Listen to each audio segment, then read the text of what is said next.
Hello, I am Karem Simon, Chair of the Department of Music at the University of Prince Edward Island. Welcome to this episode of our distinguished UPEI Music Alumni series. Throughout this series of podcasts, we invite our music alumni to share their music and professional journeys. In so doing, we look to our students' past as a means of informing and perhaps inspiring our current students. Today's guest is vocal coach, répétiteur, collaborative pianist, and arts administrator, class of 1998 alumnus, Nicole Bellamy. This podcast is being recorded in February of 2022. I am in Charlottetown, and Nicole is participating from her home, also in Charlottetown. Welcome, Nicole. Thank you so much. So happy to be here. So, can we begin with having you describe your childhood and music-related experiences? Yes, I started piano lessons in grade 2, and it was actually just by default. My family moved away for a year on sabbatical, and there happened to be a piano in the house that we were staying in. And until that point, my parents hadn't put us in lessons. So they just did because the piano was there. And I loved it from the start and carried that through all the way to high school. And aside from that, there was nothing else unique except the public school system in PEI has a really supportive music program. So right from the start, I went to West Kent Elementary, and my music teacher there, Sheredith McNeil, really delighted me. I was in grade 4, and I still think of things that she taught me to this day. And she just made music class so joyful. It was my favorite thing in elementary school. And then I went on to Birchwood Junior High here and Colonel Gray. And the music programs are so strong. I was in the band and in the high school musicals as well. I played flute and alto saxophone. Terrific. So, how did you come to choose UPEI for your music study? Well, it came down to basically two main reasons. I started studying with UPEI's piano professor, Frances Gray, in high school. And she actually was my next door neighbor, and I used to babysit for her. But so I'd had her for a couple of years, and I knew if I went to UPEI, I would carry on with her. And it's very important to know the relationship with your studio teacher and if it's going to work. And I already had the luxury of knowing it would work. She was a fantastic teacher.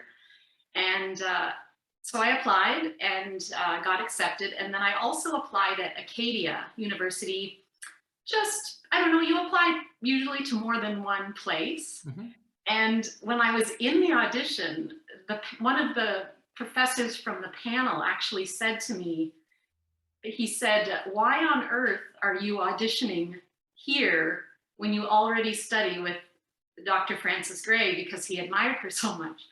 And I thought, good point. It's sort of sealed the deal that I would be silly to not continue my studies with her.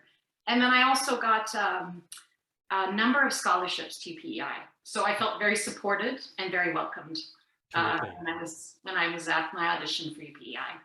Nicole, knowing that you have a really good connection with whoever's going to be your applied teacher, I think that's really important.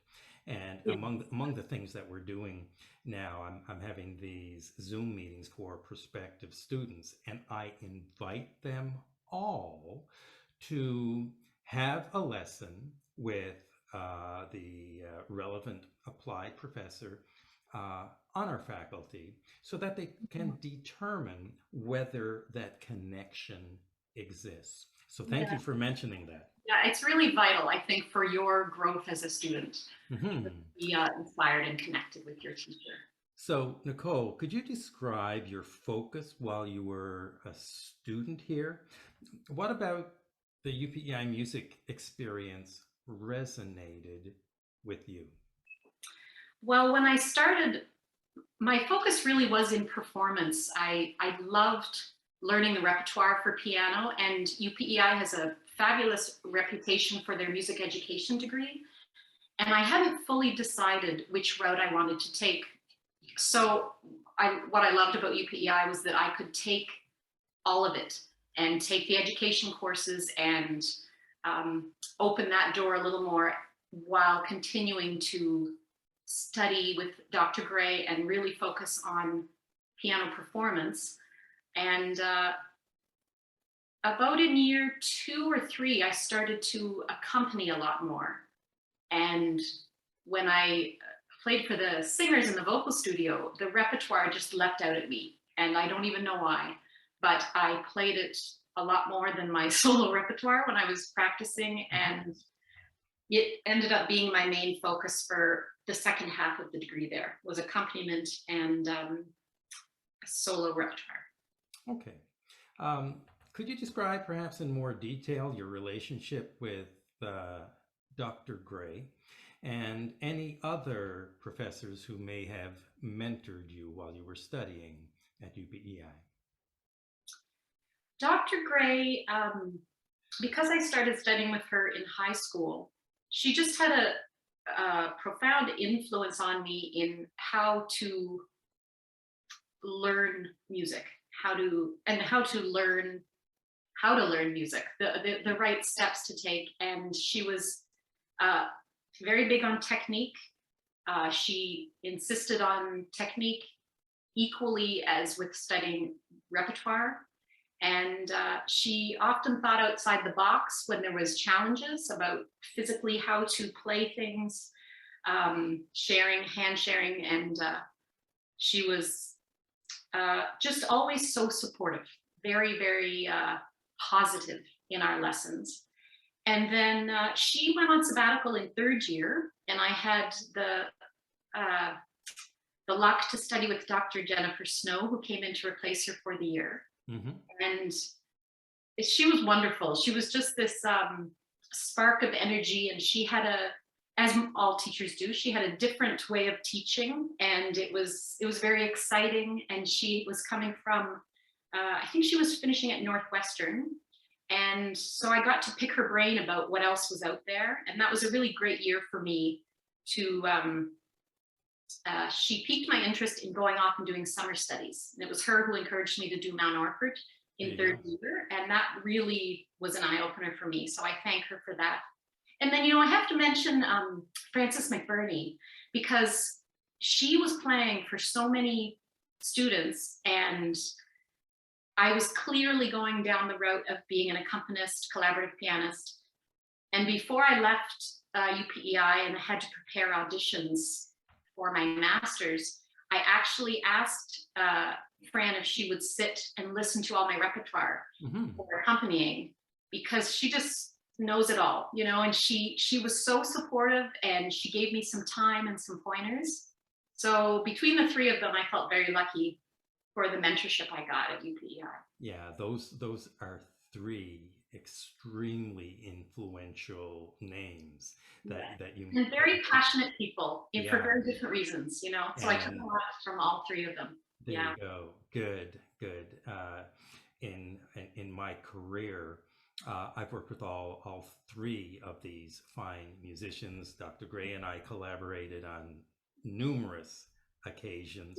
Yes, Jennifer Snow happened to be a high school student of mine in Corner Brook when I taught there. Wow.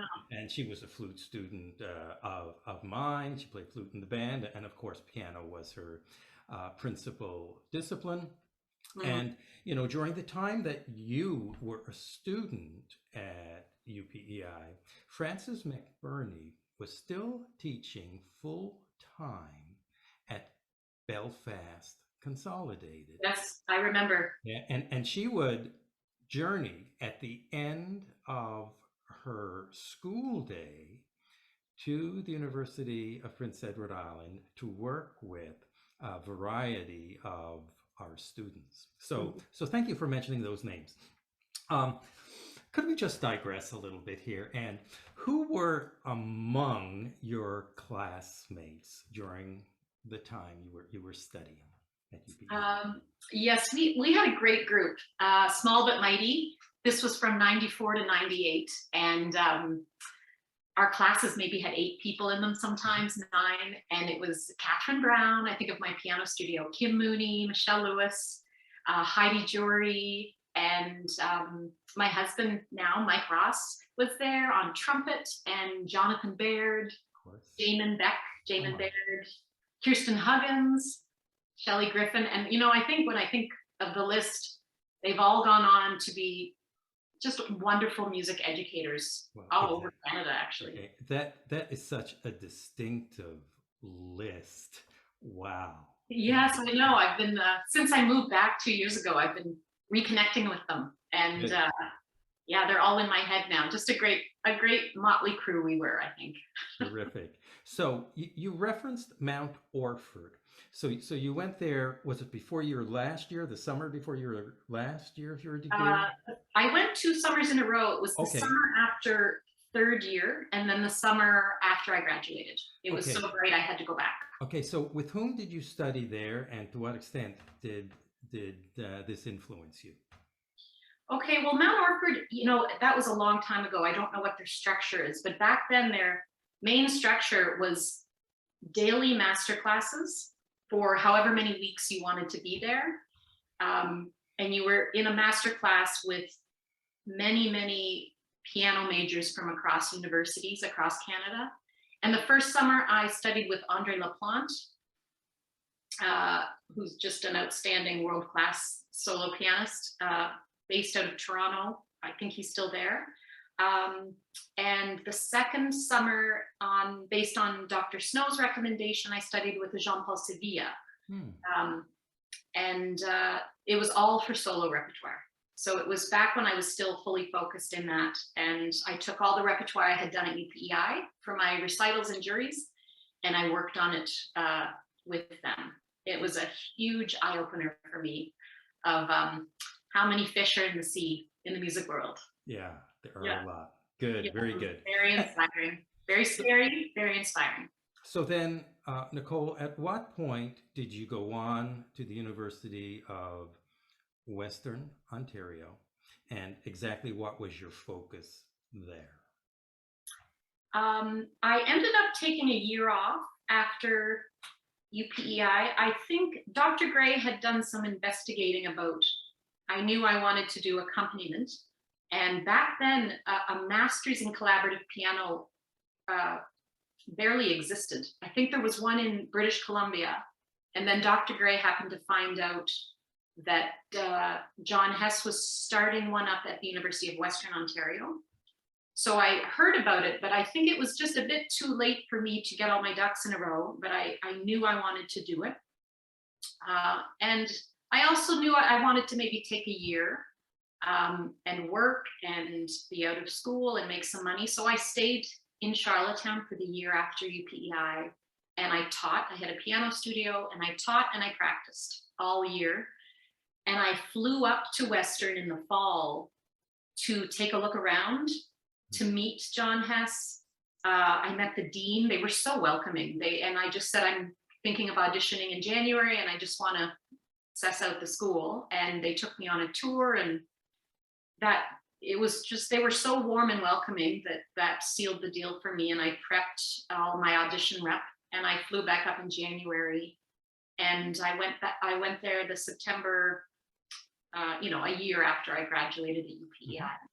Good. And could you speak to your time in that degree program? Clearly you were immersed in all things collaborative piano. That's right. It's a master's in, they called it a collaborative piano and chamber music. Okay. And there was about 4 of us in each year. So our studio had 8. And they allowed us to pick our focus. There was, one of my classmates only wanted to play for string players and chamber music, so he could gear his courses around that, and all of his extracurricular was playing for strings. So I chose vocal and was able to have a TA in the accompaniment of the choral groups there.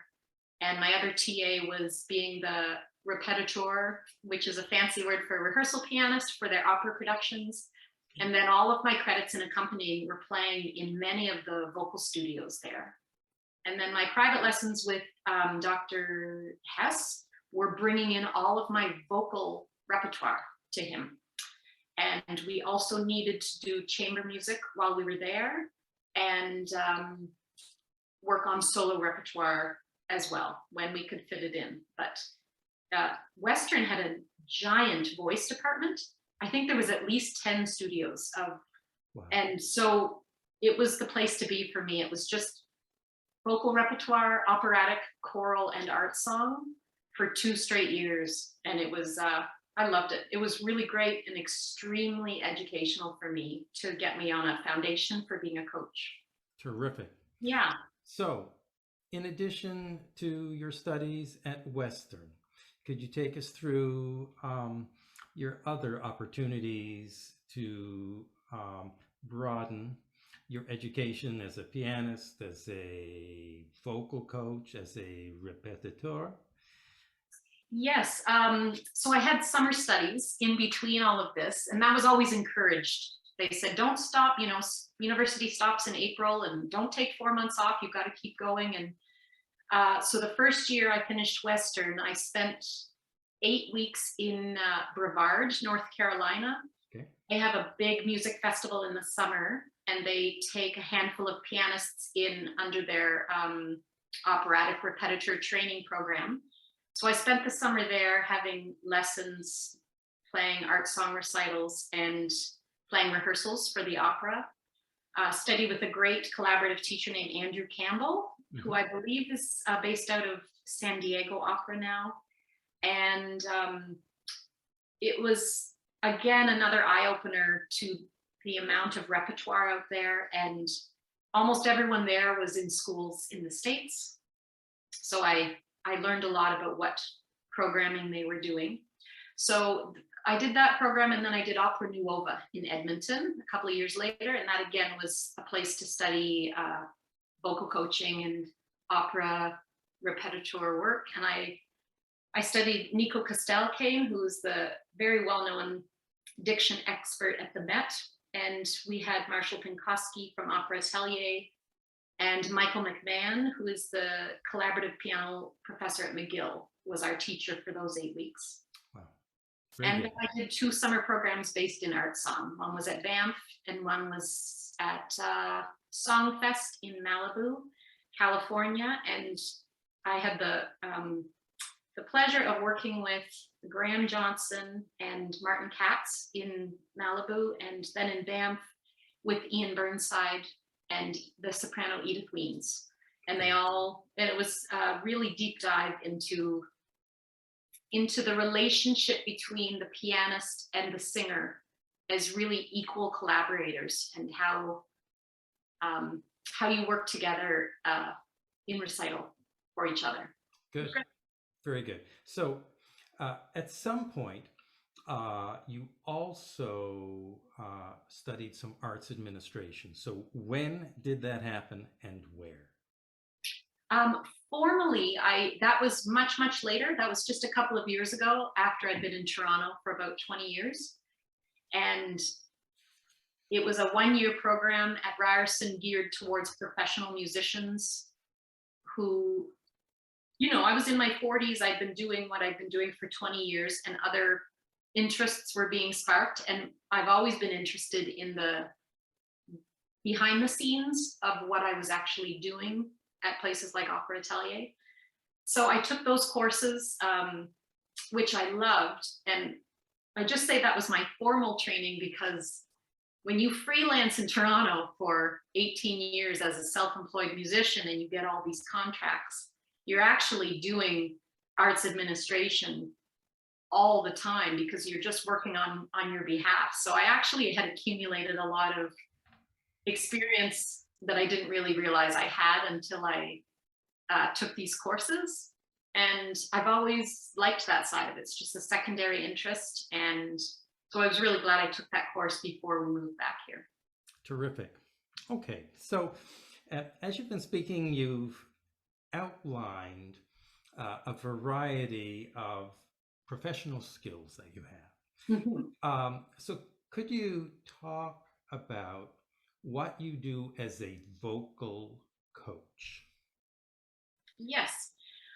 Well, there's a big gamut of things you do, and it depends on perhaps the level of singer or what they need at the time. But it can range anywhere from the basic notes and rhythms Hmm. that they need to know, um, through to musicality, language, diction, pronunciation, and their understanding of the orchestral score, um, and preparing them in all realms for operatic performance outside of technique, which is what their teacher does for them. They can So really cover everything, and the character, the emotions behind the role, where the scene is in the opera, the full understanding of their role before they go to their first day of rehearsal. there you go. So when a singer comes to you uh, for coaching in your role as a vocal coach, you're not just an accompanist, but you're actually working with them to have them have a deeper understanding of the music that they're going to be performing. In addition, in some cases, they're helping them learn the notes and the rhythms. Exactly, and it really depends on the singer and what stage they're at with the piece, and it's my job to figure that out very soon so that I don't waste their time and that they really feel like something big has changed after the hour we have worked together. I understand. So, Mhm. how is that different than your work as a répétiteur? Répétiteur most often is, as I said before, a fancy word for rehearsal pianist. You're most often in the rehearsal room, but the conductor is there as well, the music director. So you don't usually say anything. You're there to be the orchestra. The music director, the conductor is there running rehearsal, and your role is much more functional. But when you're a coach, I could spend half the time talking if necessary, and leading more and guiding the rehearsal as opposed to um, yeah, being functional in the rehearsal hall. Okay, so rehearsal pianist. You've worked with Opera Hamilton, the National Ballet, Opera Atelier. So could you speak to your years with those organizations? Yes, well, as I said before, I not all pianists end up doing this. They sometimes end up in a house, and they're there for 5 years, 10 years. I really hopped around in Toronto, and I went contract to contract, and I really enjoyed that. Um, Often because that's all that they needed is someone for a period of time, and then I get a call to be somewhere else. But for places like Opera Hamilton, National Ballet, and uh, Canadian Children Opera Chorus, all of those, uh, my job was to be the role of the orchestra while the show was being staged and rehearsed. And when it came time for the orchestra to move in, my job was usually finished. At times, if the conductor needed, I would sit in the house and listen and give notes if he or she needed an extra set of ears. Good. Could you Mm-hmm. speak to the complexity of the scores that you would be faced with at any given time? That's a great question. They're all so different that every experience. I mean, if you get into a certain composer, there's similarities there. Mozart scores versus Verdi or Puccini or Strauss. Um, the complexity really ranged. At times, I did a few musical theater things as well, and they can range all the way up to unplayable. And then it becomes your job when you're prepping to rewrite a little bit so that it's more pianistic. And you just want to make sure before day one, you have the score under your fingers in a way that sounds like the orchestra, gives the appropriate cues for the singer, but that not necessarily every single note that was put down is played if it's unplayable, which at times it was. Okay, good, very good. Your work with the Canadian Stage Company, your work with Soul Pepper, could you speak to those? Right. Yeah, those again were just intermittent contracts that would come up, and they're primarily theater companies that they also did some musical theater. So those two companies, I was playing musical theater scores, or they'd employ me to be the audition pianist for a couple of days when performers, usually actors, were coming in to sing a musical theater piece. And that was a very different experience. A lot of those singers are actors first. They don't read music. They could bring scores in that weren't exactly what they were singing, and you have to quickly adapt and play something it's never quite as clear as when you get a score like Mozart, where what they put in front of you, you just play everything that's there. So that was, and I enjoyed it actually. It was fun to dabble in that world there in musical theater. It's different, but it was fun. I had a good time. I find it fascinating that your multiple roles, you're trained to work with opera singers, to perform art song as a collaborative pianist, and then you get to do this other realm of musical theater. And if you were to divide up your time over the years, how much of your work would have been in the classical realm and how much in the musical theater realm? Yeah, it ended up being probably 80% classical, 20% musical theater. And that was just by the people I immersed myself with when I first got there. I started coaching at the universities.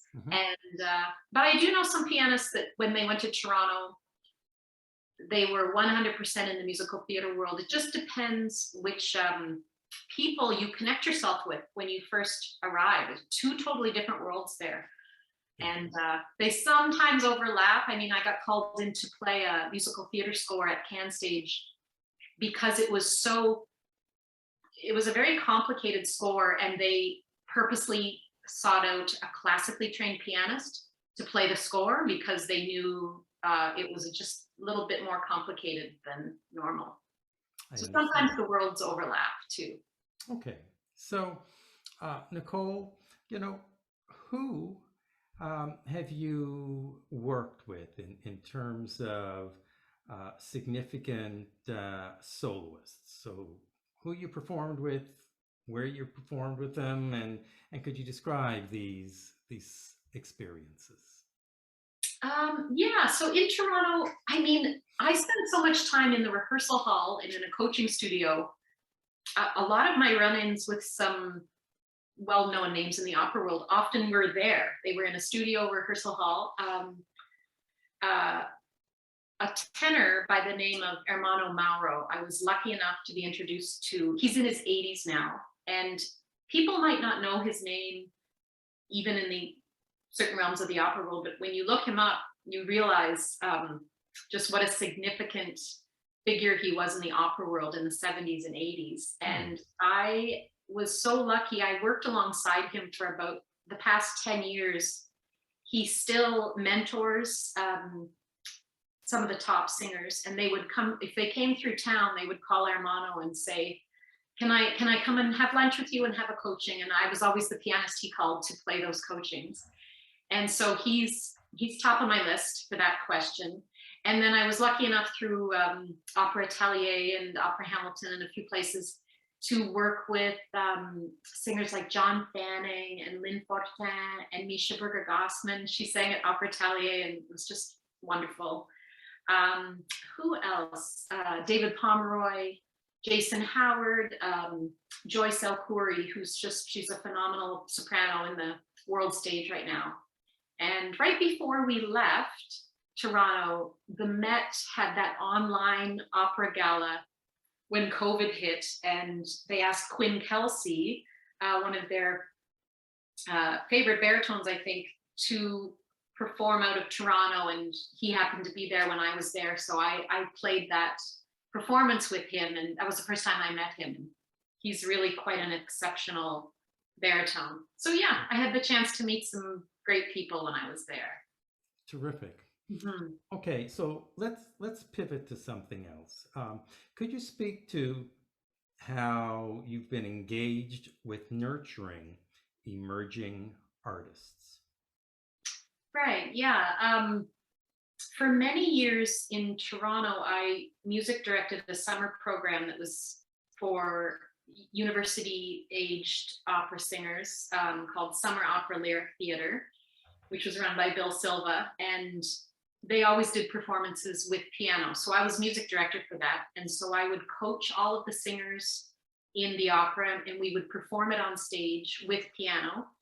And I spent a number of summers doing that, and often that program often had singers where this was the first time they did an entire role for an opera, and it was very, very fulfilling for me to work with them and help them through that big stage of their early career.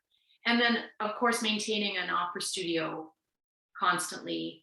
I would often have young singers come through that are preparing auditions, learning repertoire, and I would help them, I would nurture them through that stage of their career as well, which I found very rewarding. Terrific. Mm-hmm. So you and your husband, Mike Ross, Mike's UPEI Music alumnus from 2000. You returned to Prince Edward Island 2 years ago, having purchased Harmony House in Hunter River. That's right. Could you describe your interest in this venue and the programming that you have initiated? Yes, that was something that just came at the right time. There was most people that leave PEI, I think, know they might move back at some point. And Mike and I were very busy in Toronto and knew we would possibly want to move back here, but we needed a big reason to leave all the work we were doing there. And when we were considering moving back, we still weren't sure exactly what we were going to do. And then someone simply messaged us in Toronto and said, "Do you know that Harmony House is for sale?" And we didn't even know what it was at that point, and we started investigating it. And so the reason we purchased it was it just fit all the sides of Mike and I together. He's programming concerts constantly. This was a perfect size venue for him to do that in. I had just started really being interested in the behind the scenes going on of arts companies, and this would give me an opportunity to run it. So we went for it, and it was a perfect reason to move back. And we're now working on the summer programming where Mike is curating most of the concerts there, and he has a format of concert he does that's kind of like documentary meets concert theater. And so we are just in the middle of programming which shows he's going to set up for this summer. Terrific. So Nicole, as you reflect on the scope and breadth of your career to date, how did your UPEI undergraduate degree prepare you for all that has happened since? Well, it certainly gave me a great foundation for many aspects of music, practical, theoretical, and because we were immersed in the performance and the education at the same time, you really saw many different avenues that were possible, and I ended up going down a few of those. So it really gave me a great start and foundation for what is out there in the musical world, which is not always like this. It's most often like that. Very good. So you mentioned earlier projects you're currently working on at Harmony House. Are there any other projects? What's next for Nicole Bellamy? Mhm. Well, I always maintain my coaching studio, which is right here. So that is always a revolving door of singers that come in for coachings. And I'm going to be going over to LAMP, the program in Lunenburg, Mm-hmm. in May. They're doing a workshop of the opera La Boheme with students, and Richard Margerson will be teaching. So I'll be heading over there in May to work with the students on that. And then I'll be filling in at UPEI for the last 2 months of this term, teaching the piano majors, which starts very soon. And that will take me to the end of, I guess, mid-April, is it? Mm-hmm. I'm very excited to be there. So that's what I have coming up. Terrific. Mm-hmm. So, Nicole, when you started your studies at UPEI, would you have predicted this journey, your studies and career, would have taken you to this point? I think I would have partially predicted it.